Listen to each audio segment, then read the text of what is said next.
Hi everyone, my name is Dr. Lynn Carey and I'm here to continue on the story of my journey to grace. I wanted to talk a little bit about relationships. When your normal is set to a low vibration when you're with other people, it's hard to realize how the people around you bring you down. You don't realize that you feed each other in a negative way. And I started to, through all the personal development stuff that I did, all the spiritual books that I was reading, the energy shifts that I was having, I could start to sense, the people around me. And what I really noticed was a lot of people who didn't want to help themselves, or people in general, my family included. They didn't listen to me. They didn't want to be a part of growing themselves. And so I really realized I need to be around people who are doing that, because I can't be the best I can be being in this vibration. So I had to grow myself. I remember when I started my Arbonne journey, I had like maybe 10 people to ask to join me. And I went, my close friends, and a couple family members. And I went to them and said, look at this amazing opportunity. Because none of them were financially free.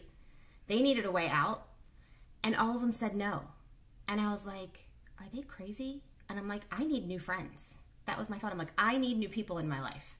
So that was such a blessing too, because it pushed me to get out there and find people who are like me, who want to grow themselves in every area, in their health, in wealth, in bettering themselves, in enjoying their life, and living their best life possible. I had personal relationships that had alcoholism was involved with people. I myself drank like a crazy person growing up, like in college. I started in high school, into college, because I was looking for that high, which is what I found naturally now. But the people who are addicts, at least they're questioning mainstream life. At least they're saying, hey, this doesn't feel good, but when I drink this or take this, I feel a high. And that kind of, it's an unnatural way to do it, but at least they're tapping into that high. They're questioning it. They're saying, hey, I feel better, because they know their vibration should be different. Now, you can get stuck there and destroy your life, destroy your body, destroy your health.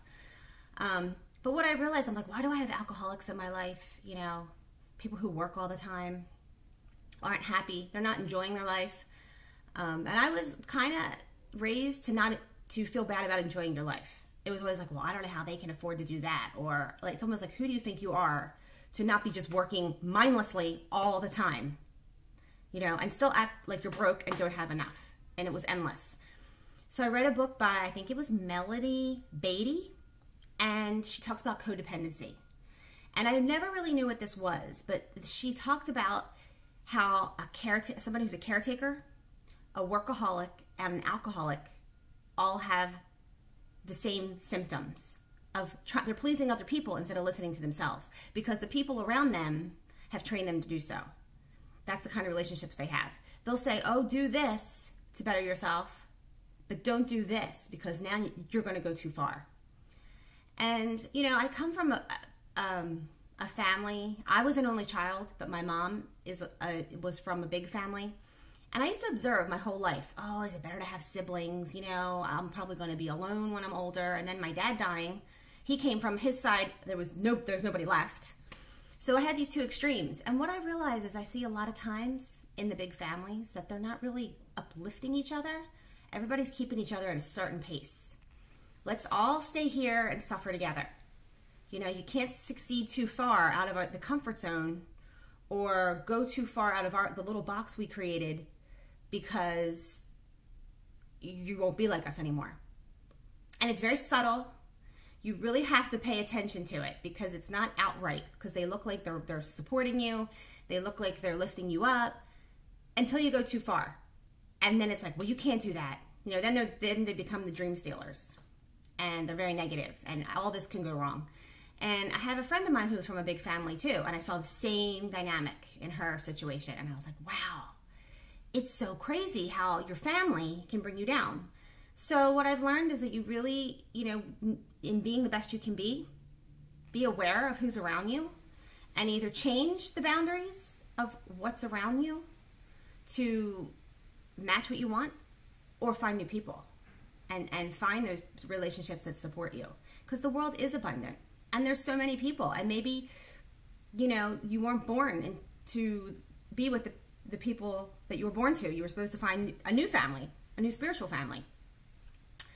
So I think that is so important and so key to your health, because I also know that if you don't grow out, if you stay in an unhappy marriage, if you stay in relationships that are toxic, they can make you sick too. I've seen it. I've seen it in my own family. I had an aunt. She was growing herself, definitely growing herself, and yet she stayed married to someone who he had an alcohol problem, and he wasn't changing himself, and she passed away of cancer, and that relationship was eating her up. You know, I know that, and it was eating her up inside, and it came as the form of cancer. You know, she was financially dependent on him. We're for so many years married, and it's like it comes out as disease in the body. So that's why it's so important to really reevaluate and pay attention, and maybe create new standards for the relationships that you have, and on your journey to being the best you can be.